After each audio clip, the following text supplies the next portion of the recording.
Yo, good day! What is up? Another motorcycle and another vlog. Ngayon, ang pag-uusapan natin ang bagong motor na inilabas sa Honda Indonesia. Walang iba kundi ang Honda Vario 125 o mas kilala bilang Honda Click dito sa ating bansa. Siyempre, meron dalawang variant na inilabas ang Honda Indonesia. Una, ang standard variant. Pangalawa, ang street variant. Kung curious ka kung anong bago sa Vario 125 at kung kailan ba ito ilalabas sa Pilipinas at kung magkano ba ang magiging presyo nito kapag nandito na sa ating bansa, then keep watching until the end. And also, please like, share, and subscribe na rin sa ating channel para update ka sa ating mga balita. Bago nga matapos ang taon, naglabas na naman ng bagong motor ang Honda Indonesia. Walang iba kundi ang kanilang bagong Honda Vario na tinatawag naman na Honda Click dito sa Pilipinas na may dalawang variant. Isang standard version at isang naked type version o mas kilala sa tawag na street type version. Well, anticipated naman na ng community na maglalabas ng ganitong naked version ang Honda Vario dahil sinimulan na nila ito sa unit na Honda Beat. Siyempre, kung sa 125 version ng Honda Vario, naglabas na sila ng naked version, well, ina-anticipate na rin naman natin na sa 160 version ng Honda Vario, maglalabas din sila. Ang tanong, kailan nila ito ilalabas? Well, according sa website ng Honda Indonesia, wala pang eksaktong date kung kailan ito lalabas. Pero for sure, lalabas yung ganitong klase na naked type version or yung street version. Actually, madalas ganito talaga yung pattern ni Honda kapag naglalabas sila ng bagong unit nila. Usually, sinisimulan nila ito sa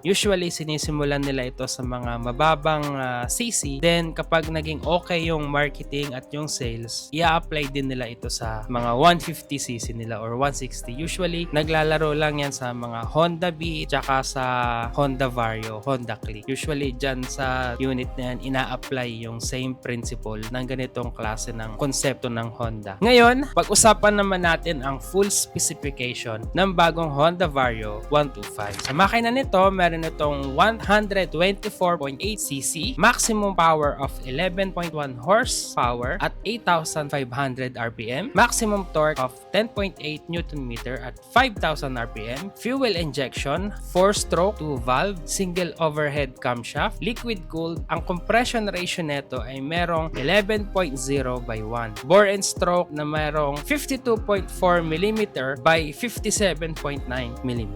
Fuel consumption nito is 51.7 km per liter. Well, dun talaga kilala ang Honda Click pagdating sa fuel consumption. Fuel tank, same pa rin, 5.5 liters. At according sa Honda Indonesia, ang claim nila na ito ay merong top speed na 105 km per hour. Actually, ang Honda Click dito sa Pilipinas mabilis talaga at manakbo yan. Maganda rin talaga yung makina. So, anticipated na natin na ganun talaga yung magiging top speed niya. Well, kung titingnan natin mabuti when it comes sa upgrade, yung physical appearance lang talaga yung binago nila dito sa version 4 ng Honda Vario. Again, typical na Honda style nga ni. Bakit? Kasi minsan, kung hindi kulay yung papalitan nila, yung itsura lang ng unit, yung babaguhin nila. Diba?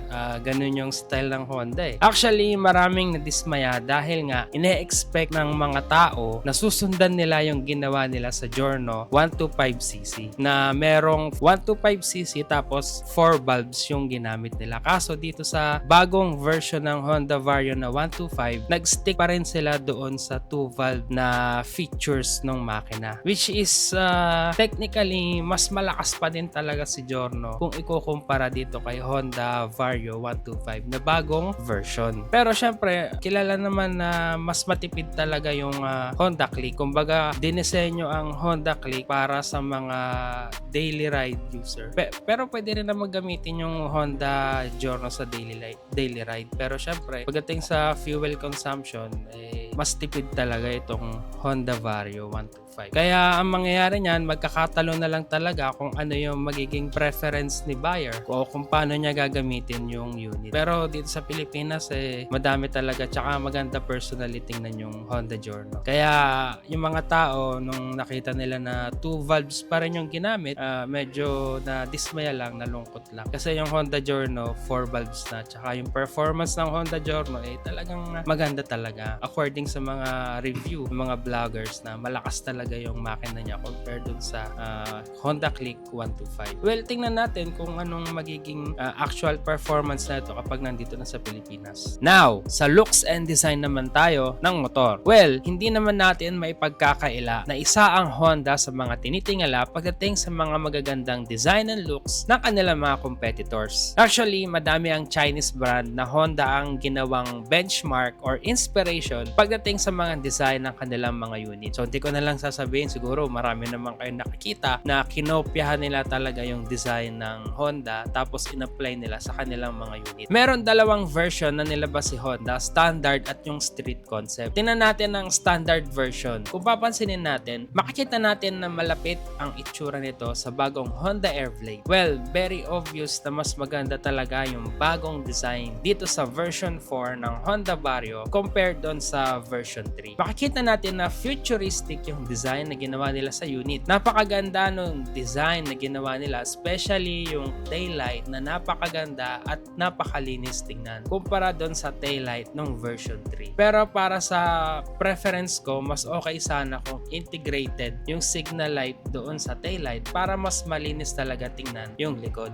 Pagdating sa harapang itsura naman, makikita natin na naging aggressive yung dating ng Honda Vario version 4. Makikita natin na minimal lang yung changes niya na na-maintain pa rin yung image ng Honda Vario. Pero mapapansin natin na merong significant changes pa rin naman when it comes sa harapang itsura o yung headlight ng motor. Tingnan naman natin yung street version. Pagdating naman sa street version, basically ang ginawa lang nila, binawasan yung fairing sa harap, tapos nilabas yung panel gauge. Then, yun na yung pinaka-significant difference ng dalawang unit. Actually, hindi na bago yung ganong design. Kasi even before, meron naman na talagang gumagawa ng ganong concept na nakalabas yung naked bar tapos nakaangat yung gauge panel sa mga Honda Click 150 kasi nga may mga gusto nilang kopyahin yung style ng PCX tsaka ng ADV. Kaya yung ganitong design hindi na ganun kumbaga hindi na ganun kalakas yung wow factor. Pero maganda pa rin naman siya. Kaya nga lang, isa sa kinadismaya pa rin ng mga tao is yung digital panel gauge ng bagong Honda Vario 125. Kasi parang hindi na nakamove on sa ganong design yung panel gauge ng Honda Vario. And even sa Honda Giorno, yung pa rin yung nilagay nilang style ng panel.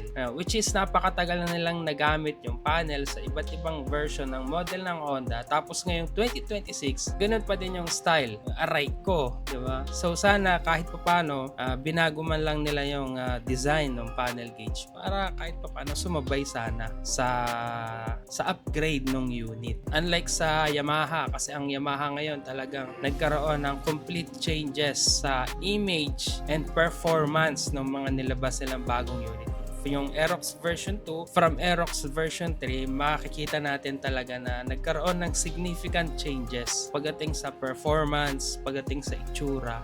Kaya masasabi natin na upgrade talaga kapag ikaw ay galing sa version 2 ng Yamaha Aerox tapos tatanong ka dun sa version 3 ng Yamaha Aerox, makikita mo talaga na sobrang laki nung pinagbago.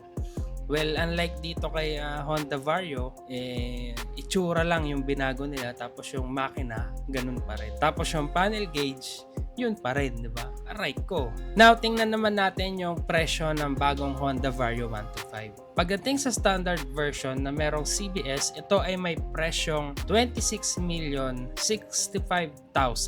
na kung i-convert natin into Philippine peso, ito ay nagkakahalaga ng 91,300 pesos.